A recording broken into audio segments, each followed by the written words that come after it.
The Los Angeles Chargers overcame a strong defensive effort by the Denver Broncos to win in overtime during last night's game. James Brown is here in Studio 57 to talk a little bit about football and, other things that are going on in the world of sports. And before you get going, can I just say, you guys really bring me up to snuff with what's going on in the world of sports. That's crazy talk, I have to listen to you guys.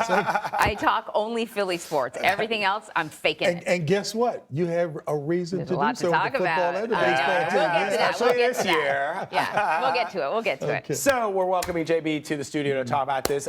You're also the host of Inside the NFL, which Welcome streams back, every sir. Tuesday on Welcome Paramount. back. Thank you, my Thank brother. you, yes. JB sent me a very nice text upon my return from my COVID infection. Thank you, JB, as always. Love you.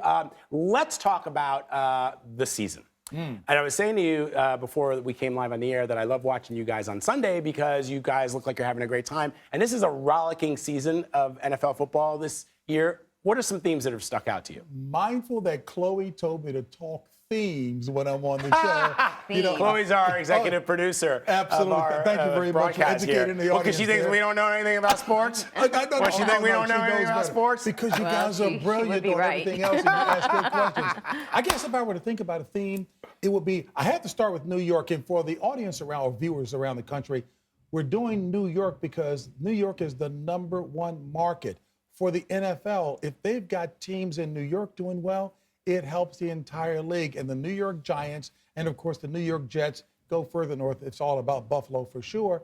That's what's exciting. Whether it's a resurrection, whether it's a revival, it's awesome. And the theme here, the coaches are the difference. Robert Saleh with the Jets and, of course, Brian Dable with the New York Giants. Hey, you know this from coming from Wall Street. You've got to have the right leaders in place to lead the troops, and that's in any business. And that's what's happening with those guys. We can talk about the players. It's about the coaches who've got the finger on the pulse. They're motivating the guys right. For the New York Giants, the players are going into fourth quarters where the games are close with an attitude that they will win, not they're hoping to win. That's an indication of that. So we can talk Philly. Yes, ma'am. Of course, Philly. Eagles are great, undefeated, blah, blah, blah. But, there are other teams to talk about. It's a Red October in Philadelphia. Well, that's true, too. And you know what, your Phillies, hey, you guys took our best player from Washington. I am literally and figuratively a minority owner with the Washington Nationals. The size of my investment is the equivalent of per diem for the owners, but nonetheless, I'm there. So Bryce Harper, so you know what? A number of those teams had some issues during the course of the season with injuries and players who disqualified for the season, if you will, because of PEDs, performance-enhancing drugs.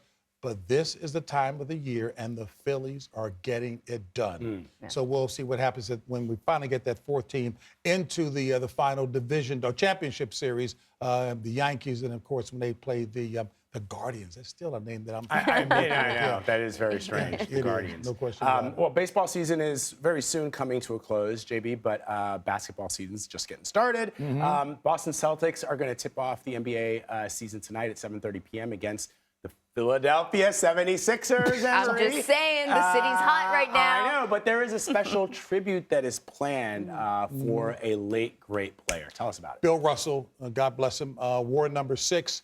And all the players throughout the league will wear a jersey with the number 6 on their right shoulder, if you will. There's a special city edition that has a gold on both sides of the jersey, if you will, running down the sides, denoting the 11 championships that Bill Russell won, rightly so. Look, there's always a big argument. Most people like to say it's Michael Jordan who's the greatest of all time. Unbelievable player, don't get me wrong. But if players talk about how many championships did you win, Bill Russell won 11 championships. They say he's the greatest defensive player ever, and he was. I say he's in the race in a serious discussion of the greatest player ever because he was team-oriented. He led them down the way. I feel you on that, JB. I've always said that I think Bill Russell is probably the greatest NBA player there. I mean, I loved Michael Jordan when I was in high school and college, and he's Air Jordan, he's the king. But, when it comes to those championships, if we're measuring these athletes by the number of championship and they measure titles, themselves against that. That's right, by the number of titles they bring home to the cities that they represent, no one's done it more than Bill Russell. So it was obvious that Chloe and Anne-Marie wrote the segment today Making sure it was Philly-centric all the way, right? Well, Philly's got a lot to I was celebrate. going to No, they say, did. Philly's it's got not a like lot I'm to making it celebrate. up. They still have a they do. jail. And was that a true story that they had like Absolutely a true story. Is There's it a true? jail underneath the old stadium and the stage capacity, right? Jail. You never visited there, did you? I did not a have great story. an I know we occasion to gotta visit run. there. Okay. Go Philly? We're happy about that. JB, always good to see you, my man. Good to Thank see you you very guys much as for well, stopping too. by. We'll see you next week.